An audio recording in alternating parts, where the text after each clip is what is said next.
And good morning. Good morning. It's Monday. New shirt. Eh? Yeah. All right. So, we're going to talk a little bit about this Chinese spy balloon this morning. Guys, they finally shot it down. But here's the thing. It was spotted when it first hit the news. It was spotted over Montana, and they let the balloon get all the way to off the coast of South Carolina before it was shot down.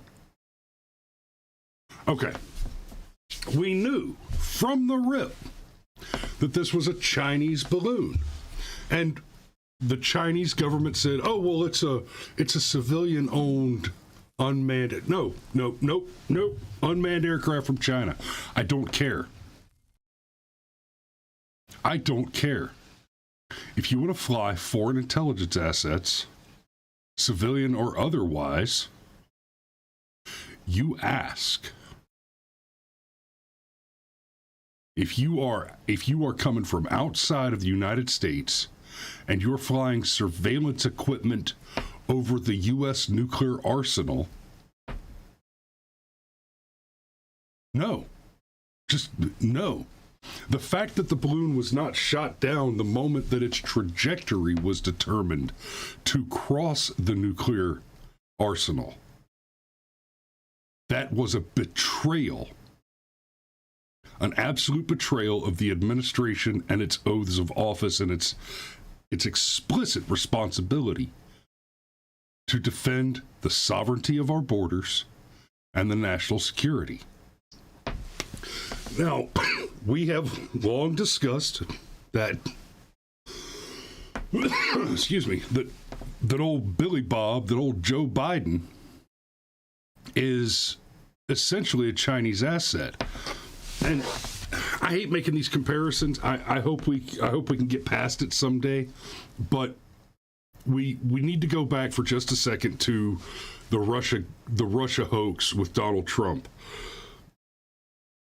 We listened for 4 years as these psychopaths and sycophants went on and on and on, and went so far as to suggest that Donald Trump was a Russian asset dating back to the 70s and 80s.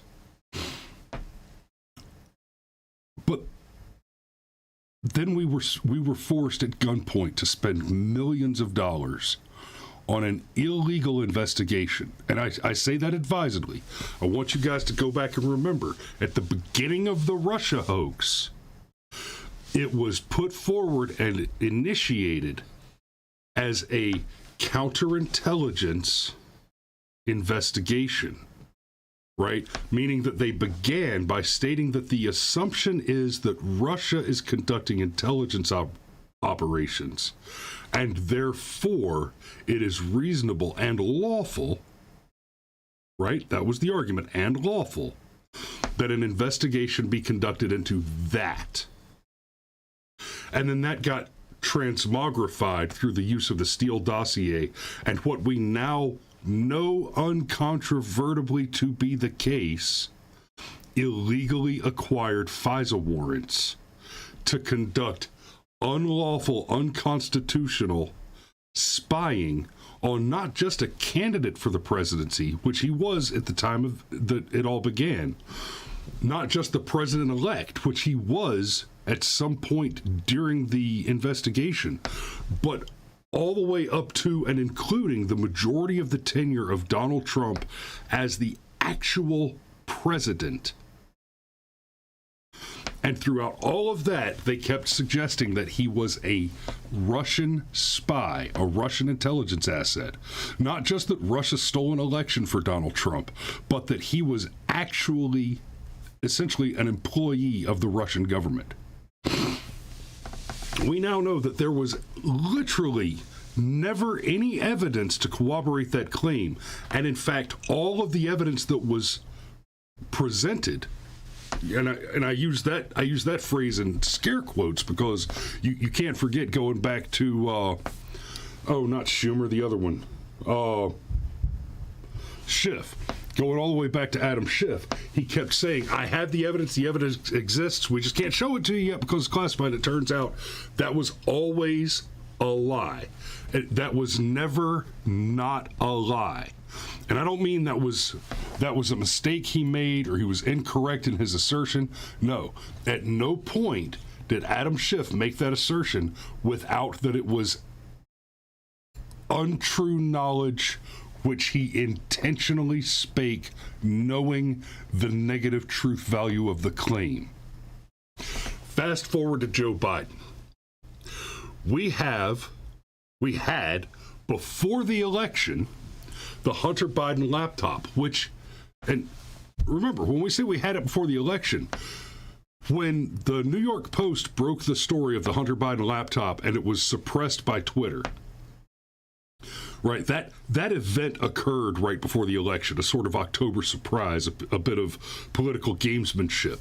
This is true. But it's important to understand that that is not when the FBI first acquired the laptop. At the time that the New York Post story broke about the Hunter Biden laptop, which contained significant inculpatory evidence as to the complicity of Joe Biden personally in the activities of corrupt dealings between Ukraine, with China, and a few other foreign nationals, detailing evidence of deep corruption, of political gamesmanship, illegal political gamesmanship involving foreign entities interfering in American elections, and engaged in intelligence operations against the United States of America. That laptop was acquired by the FBI more than a year before the New York Post story hit. Which is to say nothing of the activities of Joe Biden actively, what's the word I'm looking for? Racketeering, actively extorting personal political favors from the Ukrainian government by threatening to deny congressionally approved, whether you agree with the money or not, the $1 billion that Joe Biden used to blackmail the Ukrainian government into altering their form of government and justice in order to serve the personal interests of his son on the Burisma board. Whether you agree with them getting the money or not, the fact of the matter is that the vice president chose to contravene the legislature of the United States, which had already approved that funding, which is within the purview of their authorization. But he went completely beyond that and took specific steps to contravene the law in order to commit an additional felony by extorting, as a publicly elected official, went forward to use our money acquired at gunpoint and use it to blackmail and extort personal favors from a foreign leader. Right? The evidence on the Hunter Biden laptop that Joe Biden was actively involved in trading money, in laundering money through various operations involving Hunter Biden, including these incredibly suspicious $50,000 a month rentals for where Hunter was renting property from Joe. I mean, that Joe Biden has been compromised by China is an undisputed fact. It is an incontrovertible conclusion drawn from actual evidence, not generated by an agent of a weaponized federal bureau, like with the Steele dossier, not acquired through illegitimate, illegal means, like the FISA warrants, which were written on what we now know to be fabricated evidence and direct lies told to the FISA court. Don't forget, we've got the emails where the FISA court was explicitly told things which were counterfactual in order to secure those warrants. Again, I hate having to go back and rehash the Russia hoax, but it's important to understand that we watched our entire government be weaponized against a legitimately elected president because the powers that be are comprised of those who seek to destroy the country and those who are too weak to stand up for it. I cannot personally right now think of a single individual elected official at the national level whose face should not offend you for either their gross corruption or deeply seated cowardice. And the result of that corruption and cowardice is this. We watch an obvious Chinese spy balloon fly from one coast to the other, gathering whatever intelligence it should like to. Right? I'm sure cameras. Oh, it took pictures.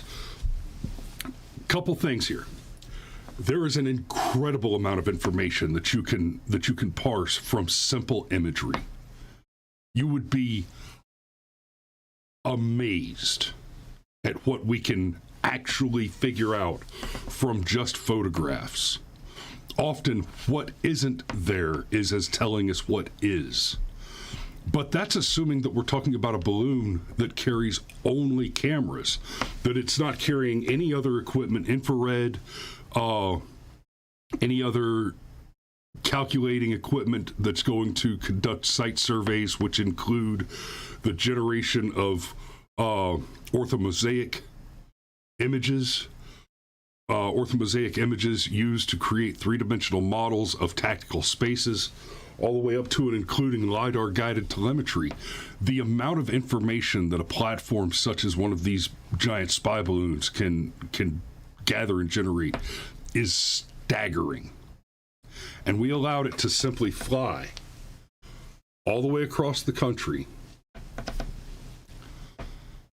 And most terrifyingly, at a time when China is getting ready to invade Taiwan, and apparently we're on the brink of World War III with Russia, we let them just fly that shit right over the national nuclear arsenal. The bulk of it in Montana. Now, the balloon was in Montana, and we were told that they couldn't shoot it down because of safety concerns. It's Montana.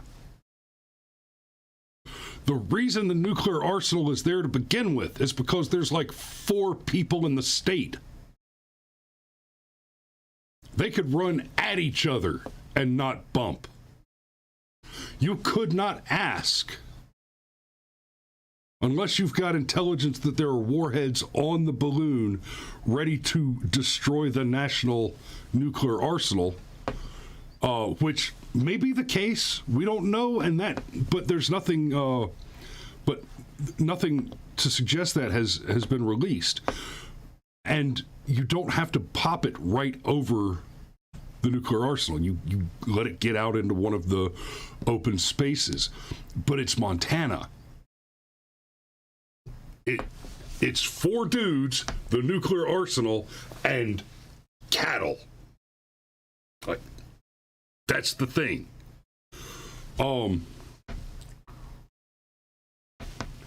So they waited, not just until it had all the time it needed to conduct whatever intelligence surveys the Chinese Communist Party wanted it to conduct, but they let it get far enough out over national water that recovery appears to be difficult, if not impossible. Now, there are recovery operations underway, in theory, but, it kind of feels like looking for Hoffa. It's like, oh, yeah, we're looking. You see the Batman movie where they say, hey, how's that search for the Batman going? Oh yeah, we're hot on his trail, and you got the suspect wall, and it's got like Santa Claus on it, right? So they just let it happen. We've oft on this channel discussed Hamlin's razor, which tells us that you should never attribute to malice that which can be explained by incompetence. That only works, as we've discussed several times, that only works on the individual case basis. When we're looking at something like this, after we've watched Joe Biden shut down national energy production and oil production, use the money from that to actively invest in Russian oil production and pipeline building, you literally exported American energy production to Russia with the predictable result that it basically created the funding mechanism necessary for Russia to begin the invasion into Ukraine. We've watched Joe Biden take obvious steps with obvious consequences repeatedly, with the predictable outcome of it causing harm to the interests of the United States of America, despite being told repeatedly that those would be the consequences of the explicit actions. When you keep getting it wrong over and over and over again, and the negative consequences are predictable and similar, the only reasonable conclusion is that your intent is to achieve those negative outcomes. We discussed this repeatedly with Obamacare and the consistent, predictable, repeated negative outcomes.